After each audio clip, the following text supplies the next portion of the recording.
कक्षा 10 में सभी भैया बहनों का हार्दिक स्वागत, हार्दिक अभिनंदन। वीडियो की श्रृंखला में आज हम ऋतु संधि के बारे में पढ़ेंगे कि ऋतु संधि जो विसर्ग संधि में होती है तो किस प्रकार से विसर्ग के स्थान पर र होता है उसके बारे में आज जानेंगे। तो देखिए इसकी पहचान क्या है।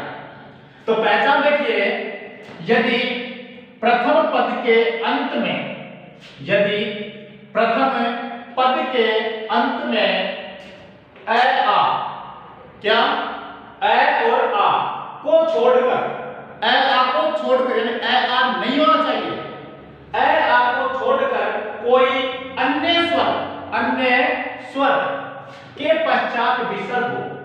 क्या है? ए आ को छोड़कर किसी अन्य स्वर के पश्चात क्या हो? विसर्ग हो।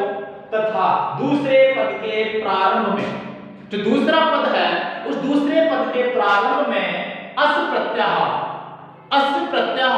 और इस अस प्रत्याहार में कौन कौन से वर्ण आते हैं? पूरे तो आ जाते हैं क्या? स्वर।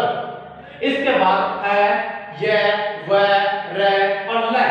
इसके अलावा प्रत्येक वर्ग का तीसरा, चौथा और पांचवा वर्ण, किसी भी वर्ग का हो सकता है, तीसरा, चौथा, पांचवा वर्ग का वर्ण हो, यानी इन प्रत्याहार का वर्ण हो तो विसर्ग के स्थान पर, किसके स्थान पर जी? विसर्ग के स्थान पर र हो जाता है। क्या होता है? विसर्ग के स्थान पर र होता है। देखिए संक्षिप्त में समझिए, प्रथम पद के अंत में क्या? ए और आ, क्या ए और आ, इनको छोड़कर, छोड़ दो इनको, ए आ नहीं होना चाहिए। क्या नहीं होना चाहिए? ए आ नहीं होना चाहिए। और ए आ को छोड़कर कोई सा भी स्वर हो और उस स्वर के पीछे क्या हो? विसर्ग। उस स्वर के पीछे क्या हो? विसर्ग। तथा दूसरे पद के प्रारंभ में अस प्रत्याहार, और अस प्रत्याहार में कौन कौन से वर्ण आते हैं? पूरे तो आगे स्वर है, ये, व, र, ल और 3, 4, 5, यानी प्रत्येक वर्ग का तीसरा, चौथा, पांचवा अक्षर होता है। तो इस विसर्ग के स्थान पर क्या कर देते हैं जी? र कर देते हैं। क्या करते हैं? र कर देते हैं। जैसे उदाहरण करते हैं। उदाहरण में देखिए, जैसे यहां पर मैंने लिखा प्रथम पद क्या है? गुरु। क्या है जी? गुरु। और दूसरा पद क्या है? देव है। प्रथम पद है गुरु, गुरु में देखिए क्या है? उ, अंत में क्या आ रहा है? उ, और उ के पश्चात विसर्ग है। पहचान में क्या था? ए आ को छोड़कर होना चाहिए, ए आ नहीं होना चाहिए, तो बिल्कुल ए आ नहीं है। यहां पर क्या आ रहा है? उ, और उ के पश्चात क्या आ रहा है जी? विसर्ग आ रहा है। तो उ के पश्चात विसर्ग आ रहा है, यहां पर हमको पहचान मिल गई प्रथम पद के अंत में। लेकिन दूसरे पद के प्रारंभ में क्या है? द। द कौन से वर्ग का है? देखिए तीसरा अक्षर मिल गया, त वर्ग का।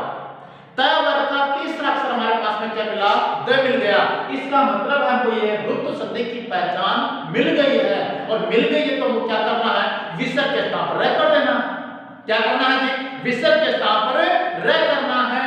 तो कर दीजिए, गुरु को वैसे वैसे लिखा, विसर्ग के स्थान पर क्या करेंगे? र, और फिर आगे क्या है? देव। तो यहां पर क्या बन जाएगा? गुरुर्देव, ऐसा बन गया। गुरुर्देव ऐसा बना है। लेकिन देखिए ध्यान रखिए, र के विषय में मैंने बताया था कि जल तुम्बी का न्याय है,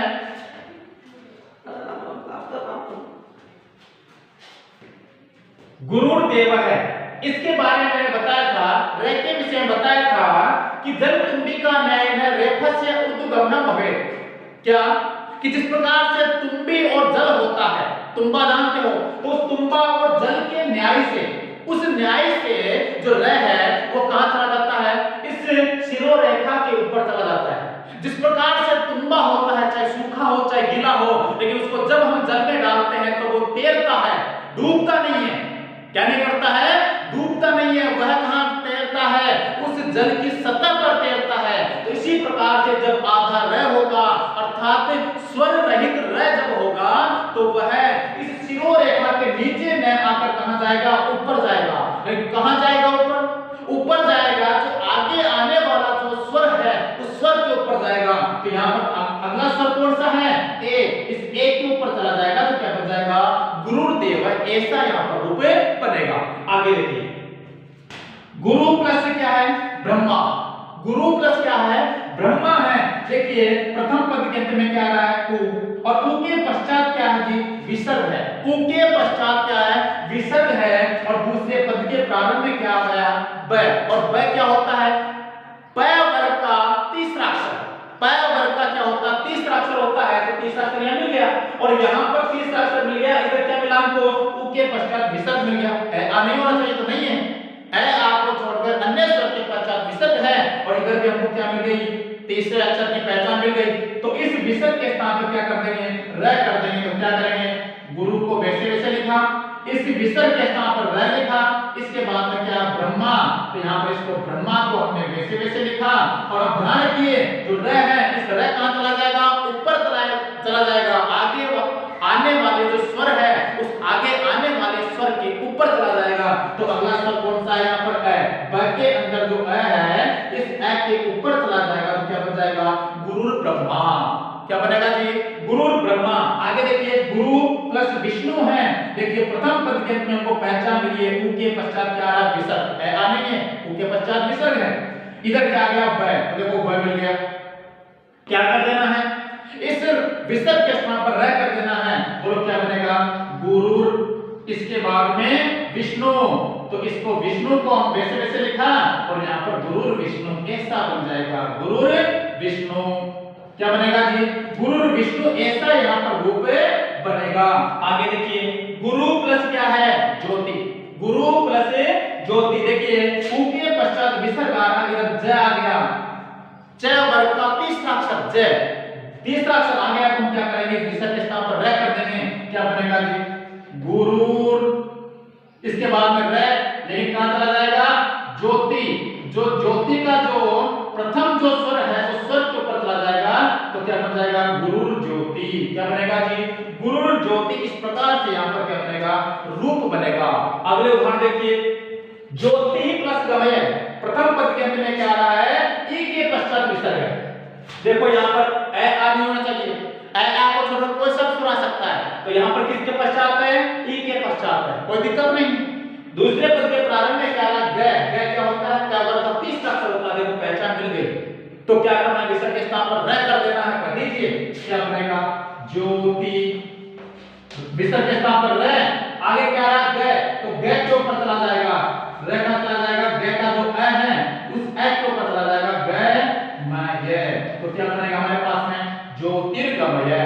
क्या बनेगा जी, ज्योतिर्गमय। आगे देखिए, हरि गच्छति, हरि में भी ई के पश्चात क्या विसर्ग, दूसरे पद के प्रारंभ में क्या आ गया, तीसरा अक्षर आ गया, तो इस विसर्ग के स्थान पर र हो जाएगा, और ये क्या बनेगा, हरिर गच्छति। क्या बनेगा, हरिर गच्छति, ऐसा यहाँ पर रूप बनेगा। आगे देखते हैं, बही प्लस गच्छति, वही ई के पश्चात विसर्ग है, इधर क्या आ गया, ग, तो विसर्ग के स्थान पर र हो जाएगा, तो कर दीजिए ब, ही और र, इसके बाद में क्या, गच्छति, तो गच्छति, बहिर्गच्छति, र कहां चला जाएगा, आगे आने वाले स्वर के ऊपर चला जाएगा, तो यहाँ पर क्या बन जाएगा, बहिर्गच्छति, ऐसा रूप यहाँ पर बनेगा। अगला उदाहरण देखिए, बहि प्लस आगच्छति, देखो स्वर है तो कोई दिक्कत नहीं है, बहि प्लस आगच्छति, तो बहि लिखो यहाँ पर ब और ही, ब और ही, इस विसर्ग के साथ क्या करनी है, र, क्योंकि ए आपको छोड़कर यहाँ पर ई आ रहा है, तो ए आ नहीं है, ई के बाद विसर्ग है, विसर्ग के बाद विसर्ग आ गया, यहाँ तक तो ठीक है पहचान, लेकिन दूसरे पद के प्रारंभ में क्या रहा, आ, देखो यहाँ पर स्वर मिल गया, तो यहाँ पर भी हमको पहचान मिल गई है, और मिल गई है तो हमको क्या करना, विसर्ग के स्थान पर र कर देना है, तो र कर दीजिए, बही और र आधा है। जब देखिए अब इन सब में तो क्या था, दूसरे पद के प्रारंभ में व्यंजन था, इसमें क्या आ रहा है, स्वर आ रहा है, तो आपको कोई शंका करने की जरूरत नहीं है, जब इसमें स्वर आ रहा है तो र के अंदर स्वर मिल करके र क्या हो जाएगा, पूरा हो जाएगा, और नीचे रहेगा, इसलिए क्या हो जाएगा, बहिरा गच्छति। क्या बनेगा जी, बहिरा गच्छति, इस प्रकार का यहाँ पर क्या बनेगा, रूप बनेगा। तो मेरे भाइयों, यहाँ पर जो मैंने उदाहरण आपको दिए हैं और जो मैंने पढ़ाया है, इसको आप बार बार पढ़ें, और अपने जो रफ बुक है या अपनी जो कॉपी है गृह कार्य की, उस कॉपी में आप इसको लिखें, और लिखने के पश्चात इसको चेक भी करवाएं। हो सकता है हम भी आपके पास में आए, और यदि आप आए यहाँ पर कोई आपको डाउट हो तो उस डाउट को क्लियर करने के लिए आप भी विद्यालय में आ सकते हैं। तो इसे लिखिए और अपनी जो रफ कॉपी है उसमें भी इसको उतारिए। ठीक है।